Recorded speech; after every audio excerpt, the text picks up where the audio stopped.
Kaivalya Navanita. La crème de la libération.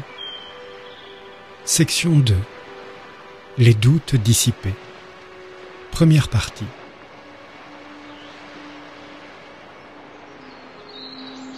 Le maître dit : tout comme les hommes creusent un trou, y plantent précautionneusement un long poteau, bouchent le trou avec de la terre qu'ils tassent ensuite pour le fixer solidement, de même j'entreprends de dissiper les doutes afin que ton mental, qui a réalisé le soi comme étant la conscience suprême, puisse rester inébranlable.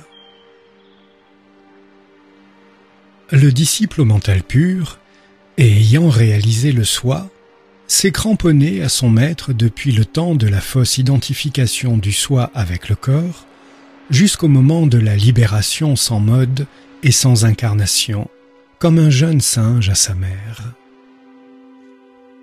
Voyant que le disciple aimant s'attache à lui comme à son ombre, le maître lui demande : es-tu capable de rester inébranlable en tant que simple témoin ?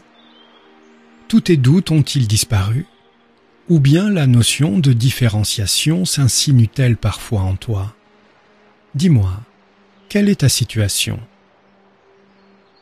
À ces mots, le disciple se prosterne aux pieds du maître et dit : Père, comment les fantômes de la différenciation, qui ne peuvent rôder que dans les ténèbres de l'ignorance, dans la contrée sauvage de la vie mondaine, oseraient-ils apparaître à la vision intérieure, au grand jour de la sagesse, après que le soleil de ton enseignement s'est levé au-dessus du sommet de ta grâce ? Tout comme la personne possédée, même après que le diable a été exorcisé, et de surcroît protégé par un talisman contre tout retour des troubles, de même, bien que mon ignorance ait déjà été dissipée par ton enseignement, j'attends en plus de toi, mon Seigneur, que tu m'aides à ce que je puisse rester fermement établi dans le soi.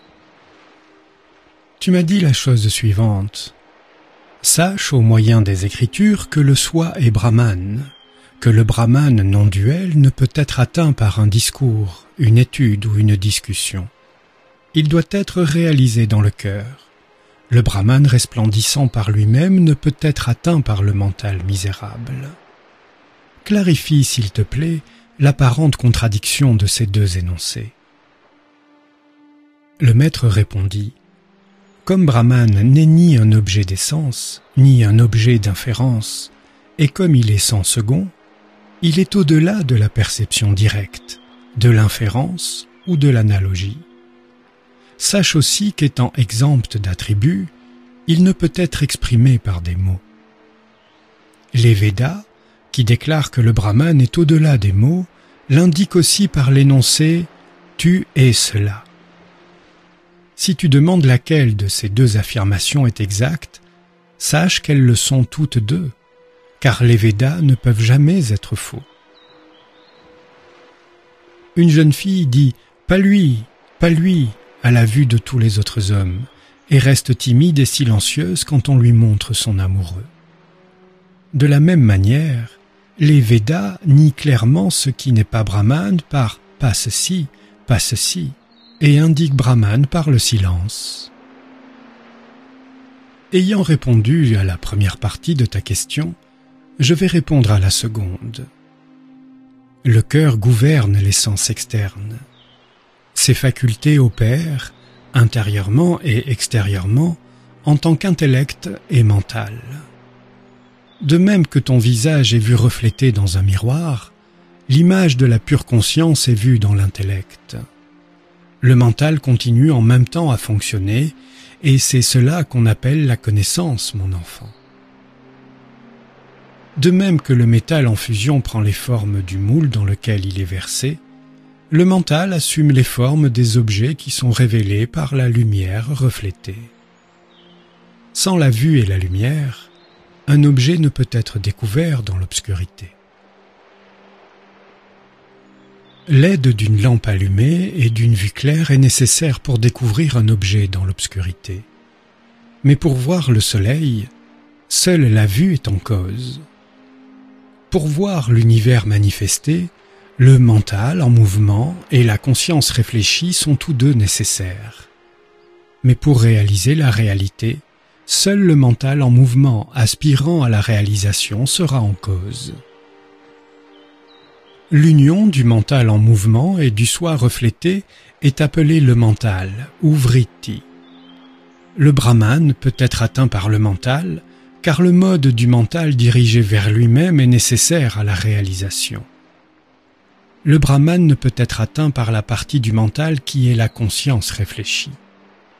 Ainsi, en rétablissant le sens, sois exempt de doute. Le disciple dit : Noble maître de l'infaillible sagesse, jusqu'à présent j'ai compris ton enseignement. Je t'en prie, permets-moi de te poser une autre question. Exempt de mouvement, ininterrompu, parfait et transformé en cela, un tel état du mental n'est-il pas appelé Samadhi Yoga? Comment ce mental, toujours en mouvement comme une aile et érigeant plusieurs mondes en un clin d'œil, peut-il être apaisé de manière à pouvoir rester calmement établi dans le soi, comme une flamme à l'abri des courants d'air? Et la bienveillance de m'en informer. Le maître répond : le mental actif est composé de 3 gunas. Lorsque l'un d'entre eux est au premier plan, les 2 autres sont recouverts. En sattva guna, ce sont les qualités divines qui se manifestent. En rajoguna, les tendances relevant du monde, du corps et des shastras. En tamoguna, la nature démoniaque. Sattva est la nature même du mental, alors que les 2 autres qualités ne sont que de simples facteurs adventices et peuvent par conséquent être bannis. Si l'on s'attache fermement à sa propre divinité, rajas et tamas seront étouffés, et les tensions intérieures, ainsi que la multiplicité extérieure, disparaîtront par là même. Lorsque cela arrive, ton mental resplendit sans tache et devient immobile et subtil comme l'éther. Il devient ensuite naturellement un avec Brahman, qui possède déjà ces qualités, et demeure dans la paix indifférenciée, que l'on appelle Nirvikalpa Samadhi. Lorsqu'un miroir sans tache est placé devant un autre miroir semblable, les surfaces réfléchissantes forment un tout indifférenciable. De même, lorsque le mental limpide ne fait plus qu'un avec l'infini Brahman, Satchitananda, et reste sans tache, comment la multiplicité ou les mouvements pourraient-ils être présents dans le mental? Dis-moi. Le disciple dit : comment les sages, libérés vivants, peuvent-ils épuiser leur prarabdha karma si leur mental s'est perdu en Brahman et ne fait plus qu'un avec lui? Cet épuisement n'a-t-il pas lieu que par l'expérience des conséquences? Une telle expérience nécessite à coup sûr le mental. Il ne peut y avoir aucune sorte d'expérience en l'absence du mental. Si le mental persiste, comment peut-on dire qu'il est libéré? Ce point me laisse perplexe. Et la bonté de lever mon doute, car je ne pourrai être libéré tant que mes doutes ne seront pas tous dissipés. Le maître dit : l'annihilation du mental a 2 degrés, à savoir celle de la forme du mental et celle du mental lui-même. Le premier degré concerne les sages libérés vivants, le second, les sages désincarnés. L'élimination de rajas et de tamas, laissant sattva seul, est la dissolution de la forme du mental. Ô celui qui est sans péché, lorsque sattva disparaît en même temps que le corps subtil, on dit que le mental lui-même a péri également. Sattva est pur et constitue la nature même du mental. Lorsque rajas et tamas, qui lui donnent sa forme, sont détruits par une pratique appropriée, l'identité du terme mental se perd. car dans un tel état, les sages prennent part à ce qui leur arrive de non solliciter, sans penser au passé ou au futur, sans exulter de joie ni se lamenter de chagrin, surmontant leur statut d'agent et devenant non agissants. Témoins des modalités mentales et des trois états, ils peuvent rester libérés tout en parcourant le prarabdha. Il n'y a là aucune contradiction. Tu ne dois avoir aucun doute sur ce point. En entendant que l'ensemble de la période d'activité est aussi l'état de paix, tu pourrais objecter ceci. L'action ne dénoterait-elle pas un mental changeant, et la paix ne s'envole-t-elle pas lors d'un tel changement? L'état du sage est pareil à celui d'une jeune fille qui ne cesse jamais de tressaillir d'amour pour son amant, même lorsqu'elle est occupée à des tâches ménagères. Le disciple dit : si le sage libéré vivant, qui a transcendé les vicissitudes du corps, a perdu le sentiment d'être l'agent ainsi que toute individualité, et qui ne fait plus qu'un avec Brahman, est considéré comme l'expérimentateur du prarabdha, il doit aussi en être l'agent. Peut-il y avoir une expérience chez le parfait non-agent? Maître qui enlève toute misère, je t'en prie, explique-moi ce point. Le maître dit : écoute leur grandeur en tant que parfaits agents, parfaits expérimentateurs et parfaits renonçants. Comme une colline de magnétite qui ne se meut pas par elle-même, ni ne met les objets en mouvement, alors que les pièces de métal s'orientent vers elle, je n'agis pas par moi-même, ni n'incite les autres à agir, et pourtant le monde entier est actif devant moi. Comme le soleil, je reste un témoin indifférent à toutes les fonctions du corps, des sens, etc., de même qu'à l'état de paix résultant de l'immersion du mental en Brahman. Celui qui possède cette ferme expérience est le parfait agent. Le parfait expérimentateur est celui qui prend part à toute chose qui croise sa route, sans distinguer si elle est agréable ou non, propre ou sale, saine ou malsaine, pareil à un feu ardent qui consume tout ce qui se trouve sur son chemin. Celui dont le mental est cristallin, inaffecté par les fluctuations passagères, importantes ou non, bonnes ou mauvaises, les siennes ou celles d'autrui, est le parfait renonçant. Un sage libéré est à rigoureusement parler un modèle de ces trois vertus réunies. Le disciple demande : comment peut-on supposer que la tâche d'un sage est achevée si, en raison du prarabdha karma, il vit dans un corps agissant et enseignant pour s'adapter à d'autres qui désirent la libération? Cher maître, qui a si bien vaillamment éliminé la cause de mes misères, aie la bonté de me répondre. Le maître dit : les occupations des gens sont de trois ordres. Celles qui relèvent de la vie présente et celles qui relèvent de l'au-delà ne sont que pour les ignorants, possédés par le désir de jouissance, le sens de la propriété et l'attachement au corps. Seuls ceux qui aspirent à la délivrance se tournent vers l'étude de la vérité. Y a-t-il rien que puisse acquérir, par l'étude ou par des actions semblables, celui qui est totalement parfait? Le disciple dit : cher maître, écoute-moi. Il est vrai que seuls peuvent pratiquer la véritable sagesse ceux qui ont délibérément renoncé aux joies de la vie de l'ici-bas et de celle de l'au-delà. Ceux qui se sont détournés des activités du monde et des rites pour emprunter la voie de la libération, peuvent-ils jamais revenir aux anciennes méthodes? L'écoute, le raisonnement et la méditation ne sont-ils pas nécessaires pour affermir le mental? Dis-le-moi en toute vérité.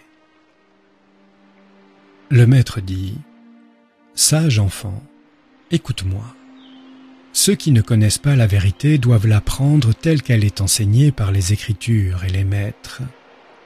Ceux qui ont des doutes doivent s'engager dans le raisonnement. Ceux qui sont sous l'emprise d'une fausse connaissance doivent pratiquer la méditation. Ceux qui sont devenus l'être conscience perfection, réel et éthéré, peuvent-ils encore manquer de quelque chose? Le disciple dit « Cher maître, écoute-moi. Le sage peut-il aussi dire comme l'ignorant « J'ai fait, j'ai vu, j'ai mangé et je suis parti » ? Tu dis qu'ils sont libérés de la fausse connaissance. La réalisation de Brahman, qui est réelle, peut-elle admettre une telle expression? Je t'en prie, éclaire-moi sur ce point. Le maître dit « Une personne qui se réveille d'un rêve parle des expériences de son rêve. De la même façon, le sage ayant réalisé le soi, bien qu'utilisant le langage de l'ignorant, n'est pas limité en tant qu'ego. Un homme qui se livre aux flammes la veille de devenir un dieu immortel n'est mentionné que comme homme jusqu'à ce que son corps soit réduit en cendres. De même, le sage exempt d'ego semble se comporter comme tous les autres jusqu'à sa désincarnation. Le disciple dit « S'il en est ainsi, cher maître, bien que les objets soient irréels, les œuvres qui leur sont associées ne sont-elles pas cause d'infortune? Peuvent-elles conférer la béatitude de la connaissance? Celle-ci ne peut être ressentie qu'en leur absence. N'est-il pas nécessaire d'être concentré en un seul point? Et si la personne s'adonne à cette pratique, peut-on dire qu'elle a achevé sa tâche? » Le maître dit « Cher enfant qui a réalisé le soi, les activités s'achèvent quand le prarabdha s'achève. La pratique du samadhi ou le travail dans le monde ne sont-ils pas des activités du mental? Étant un avec le soi transcendant, peut-il faire quoi que ce soit de différent de lui? S'il pratiquait le samadhi, on pourrait dire de lui qu'il est établi dans le soi. Le disciple dit « Maître suprême, comment se fait-il alors que certains de ceux qui sont établis dans le soi et n'ont rien à faire de plus, pratiquent des méditations afin de contrôler le mental? » Le maître répond « Je t'ai déjà dit que les sages libérés vivants apparaissent actifs de plusieurs façons, selon leur prarabdha. Mon enfant, écoute-moi encore. Les activités du sage ne servent qu'à l'édification du monde. Il n'escompte aucune perte ni aucun gain. Le Tout-Puissant, qui n'est que le dépôt de grâce pour le monde, n'est pas affecté par le mérite ou le démérite de la création. »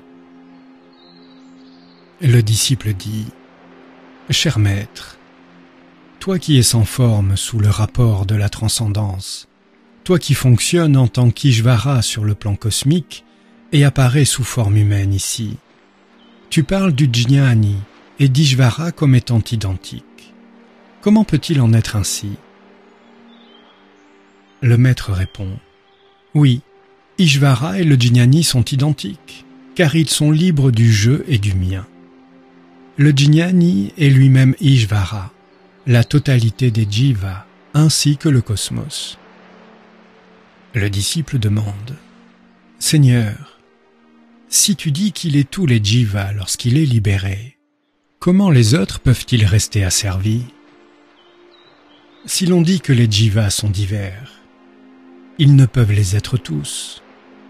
Maître omniscient, s'il te plaît, réponds-moi à cette question en détail. » Le maître dit « Le soi, qui resplendit comme je en tout, est parfait et sans partie. Mais les jivas sont aussi variés que les limitations que forment les égos. Regarde comme la lune, qui réjouit le monde, n'est qu'une, alors que ses images reflétées sont aussi nombreuses qu'il y a d'étangs, de flaques, de bassins, de ruisseaux, de tonneaux et de cruches à eau. Là où l'un d'entre eux est détruit, l'image n'est plus reflétée, mais est réabsorbée dans son prototype, c'est-à-dire la lune.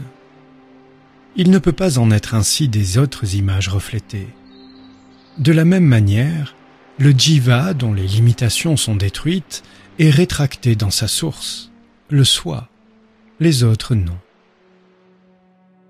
Le disciple demande « Comment un jnani peut-il être identique à Ishvara, qui est Brahma, Vishnu et Shiva, les seigneurs de la création, de la préservation et de la destruction de l'univers. Ils peuvent devenir les pensées des autres, connaître le passé, le présent et le futur, et ils sont immanents à toute chose. Cher maître aux immenses austérités, je ne trouve même pas une trace de ces qualités chez le Jnani.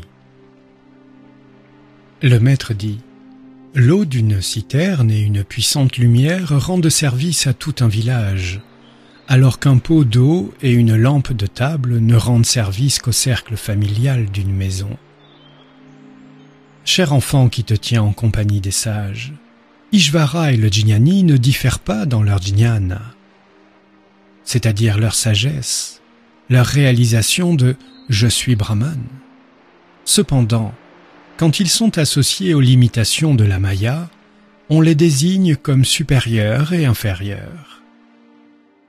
Comme les rois et les siddhas parmi les hommes, les dieux ont d'extraordinaires pouvoirs en raison de leur extraordinaire austérité passée. Bien que les hommes ne possèdent pas ces pouvoirs, et partant semblent inférieurs, du point de vue de Brahman, cependant, il n'y a pas la moindre différence entre eux. Le disciple dit « Cher maître, cause de ma délivrance, bien qu'il y eût de nombreux sages dans le monde à posséder ces extraordinaires pouvoirs, comme celui de pouvoir se réduire à une taille minuscule, etc., tu dis que ces pouvoirs sont la propriété d'Ishvara. S'il te plaît, explique-moi ce point. » Le maître répond « Sache que ces pouvoirs sont le fruit de leur dévotion envers l'être glorieux et tout-puissant, leurs austérités et leur pratique du yoga. » Le disciple dit « Cher maître, si ces pouvoirs et la délivrance sont tous deux les fruits des tapas, des austérités, tous les sages devraient les posséder, à l'instar des anciens sages. Nous avons appris que les anciens sages possédaient ces siddhis, ces pouvoirs, tout en étant libérés. Pourquoi les jnani ne possèdent-ils pas également tous de tels pouvoirs? » Le maître dit « Parmi les deux types d'austérité, à savoir les tapas pour la réalisation de ses propres désirs et les tapas sans attachement, le premier accorde les pouvoirs désirés et le second la sagesse. Chacun ne peut produire que les fruits qui leur sont assignés. C'est la loi. Les anciens sages avaient manifestement accompli les deux types de tapas.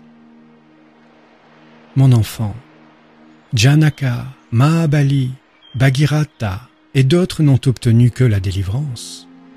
Ont-ils manifesté des siddhis? Non. Certains sages ne cherchèrent que des siddhis, d'autres cherchèrent des siddhis et l'émancipation. Ces siddhis ne sont là que comme illustration et rien de plus. Ils ne contribuent pas à la libération. Le disciple dit « Si l'émancipation est le seul aboutissement de la réalisation de l'identité du soi individuel et du soi universel, pourquoi certains sages, qui étaient libérés ici et maintenant, s'efforcèrent-ils de réaliser des siddhis? » Le maître répond « Le prarabdha karma ne s'épuise qu'après avoir produit ses fruits, fruits dont il faut faire l'expérience sous forme de peine ou de plaisir. C'est pourquoi les pouvoirs obtenus par des sages émancipés ne doivent être considérés que comme les résultats du seul prarabdha karma.